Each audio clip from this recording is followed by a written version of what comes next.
Hey guys, Carlos Guerrero here, aka Carlos the Contractor. Today I'm gonna give you 3 tips on how to increase your project's profits. Let's get started. So there's only 3 ways to increase your profit. Your fees. Number 2, lower your expense. And number 3, don't mess up during construction. So let's talk about number 1, increasing your fees. You're gonna go ahead and figure out your costs, charge the client more money. Let's say your markup right now is 25, 30%. Now you're gonna have to raise your markup to maybe 40, 50, 60%. So that's a way of increasing your profit. However, if you go this route, what happens is you may be out of the range and you may lose the deal. So that comes with the risk. Number 2 is lower your costs. So to lower your costs, you basically could either find cheaper labor or find cheaper material to buy, put in your projects. Now, the problem with this step is if you find cheaper labor, are they going to be able to produce a quality work? Are they going to show up on time? Are they going to go to the job site? Are they going to do what you need them to do? Is the quality of work going to be there? Also, if you're buying cheaper material that is not up to par with what you're trying to sell or what your brand is that material going to last long? Is that material going to sustain things that happens in a daily basis? Are the customers going to call you back over and over to come back and fix things because the material didn't last? So those are things also to consider when you want to lower your costs in materials and labor. Now, number 3, which this is very important. This is my to-go on how to increase my profit. The way to increase my profit for me is not increasing my costs, is not reducing my expenses, but is not messing up during construction. Now, how do I not mess up during construction? Number 1, you have to hire the right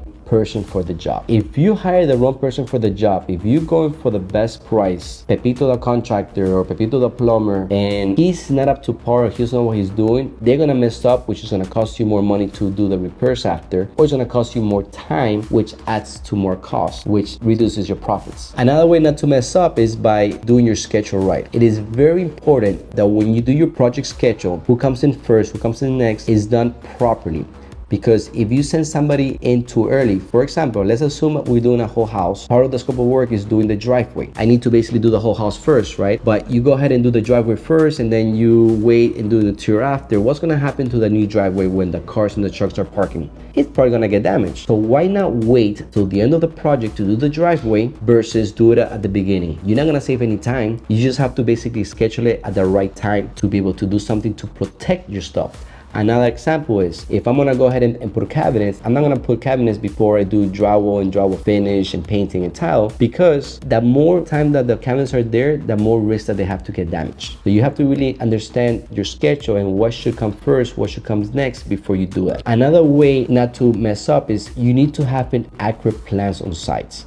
If your plans are not 100% correct or approved and you're basically trying to figure this out as you're going during construction, there's going to be a lot of conflict between you and the contractors or between you and the clients, and you're going to be doing work 2 or 3 times to fix it because your plans from the beginning was inaccurate. Imagine buying something from IKEA as an example, and then you receive a box full of supplies, full of stuff, and you receive a list of instructions. Imagine those instructions are incorrect. What will happen to that thing that you're building? It's gonna come incorrect. You're gonna have extra pieces, you're gonna have loose stuff, and it's not gonna look right. Same thing with the plans. You wanna make sure that your plans are 100% correct before you start construction. Now, obviously, all the stuff comes with a timeline. So if you're messing up any of these things, the schedule, the plans, hiring the wrong people, is going to create more time on the project that you need to be there. Now, let's assume that you were supposed to make $10,000 in this project once you finish. Do you rather make $10,000 in 2 months or you rather make $10,000 in a year? This is why it's important to follow the steps and not mess up, because that's really where your profit goes. It's not how much you charge a client, it's not how much things you pay. It's more about you following the right process to do things fast, right, so you could be in and out. Can't stop, won't stop, let's go.